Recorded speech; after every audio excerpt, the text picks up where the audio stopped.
Good afternoon, I'm honored to be here. If you're a parent, raise your hand. If you're not raising a hand, if you're a child, raise your hand. And I know you all are. As we go through life, as we become children and guided by our parents, we have certain expectations, examples that we set for them, hopes. And in order for them to become the successful citizens in this universe, on this planet, we have to guide them, chide them, and lead by example. Not just talk the talk, but walk the walk. I want to take you to Walnut Creek. It used to be Walnut Creek in days gone by. It's an amphitheater out here where they have concerts east of Raleigh. And my daughter, Jamie, it's the real name, decided in high school, I'm going to Walnut Creek to a concert. Yeah, and what are you going to do there? I've heard all kinds of nasty things happening at concerts. Dangerous things. Things that parents don't want their kids to get into. Well, it's okay, Dad, I'm going with a friend and we're going to go out there and have a good time. So be it. Come home safely. Behave yourself along the way. Off she goes. Well, she gets to Walnut Creek and enjoys the concert, but while she's there, she meets a friend, a neighbor, who is having kind of a rough time. A very rough time. This young girl, and we're going to call her Mary, was obviously intoxicated or on drugs or just mentally incapacitated. And the friends that Mary went to the concert with abandoned her because they didn't want to bring her back home. She was just out of control. But Jamie, being the person that she is, and she is my happy camper, said, Mary, come on with me. I'll get you home. Not to worry. The other two friends that went with Jamie got a ride with some other folks, so it was just Jamie and Mary in the car. Now, as they're heading down I-40, Mary goes a little nutso. She starts kicking and screaming and pounding, and she's beating on Jamie. Jamie has to pull over the side of the road. Stop. Gets Mary to calm down. Takes a few moments. Composes herself. And on the road again. Well, I live over in Carborough, and it's about 1,000,000 miles between Walnut Creek and Carborough when Mary's going berserk in the rear of the car. Jamie goes right to her home, and the family lives up the street from us, just 3 or 4 blocks. Knocks on the door. The mom comes out. Here's your daughter. And Jamie tried to explain to the mother what was going on, and the daughter was just acting out. And the mother really thought, in her heart of hearts, and reacted to the moment that Jamie caused her daughter to be in this state. And she reached out and slapped her. Jamie comes home. Jamie is a quivering mass of jelly. And it's now time, it's about 3 o'clock in the morning, for Mom and Dad to be the supportive parents they need to be. It's time for us to walk the walk. So we found out what happened, why it happened, when it happened. She explained it all to us. Either she's a great liar or she was telling the truth. And I tend to believe she was telling the truth. So we got her settled down. She went to bed.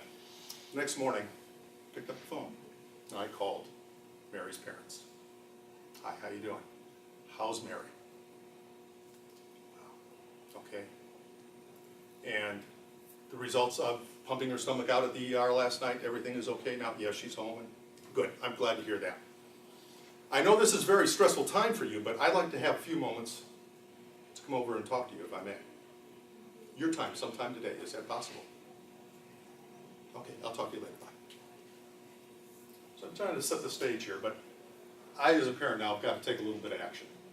I've got to do what I need to do to take care of my daughter. And be in a responsive way, and not to be abusive to the other family at the same time. I understand that. About an hour later, I get a phone call.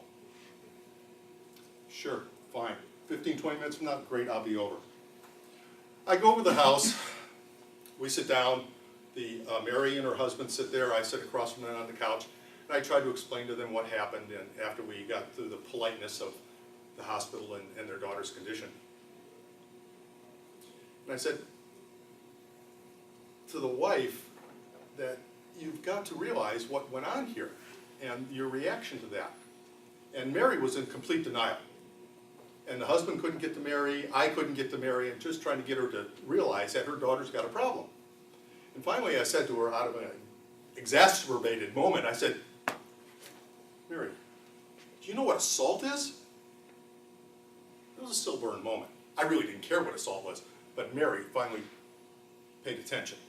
Now she's thinking some legal ramifications. And the husband said, Mary, shut up. Okay, that's a little harsh, but we got level. I simply explained to them then at this point, one thing's got to happen. We've gone through the niceties there.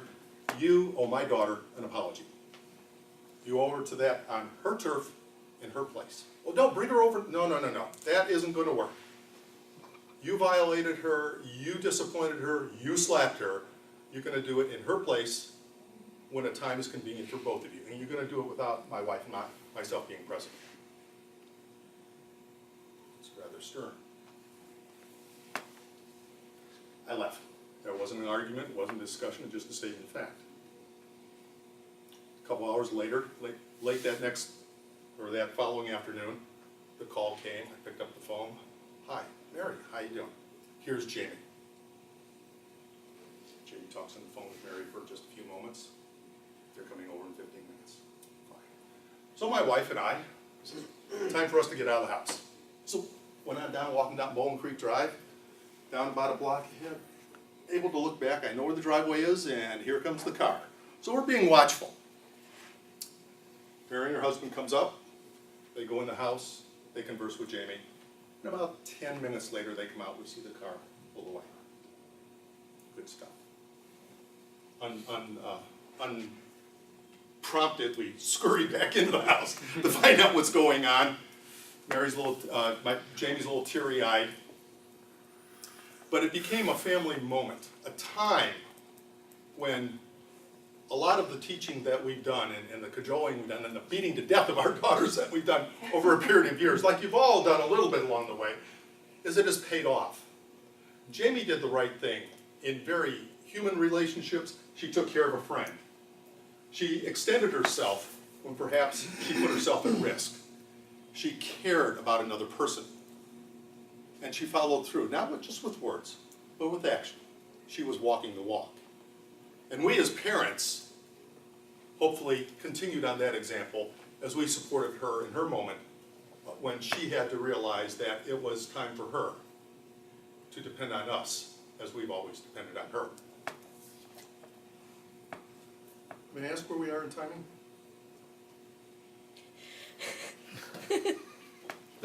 We didn't know we were I didn't know about this one. I was supposed to time the speech evaluation. Okay. Is it on camera? Got that? I'll bring this to it. Madam Contest Master.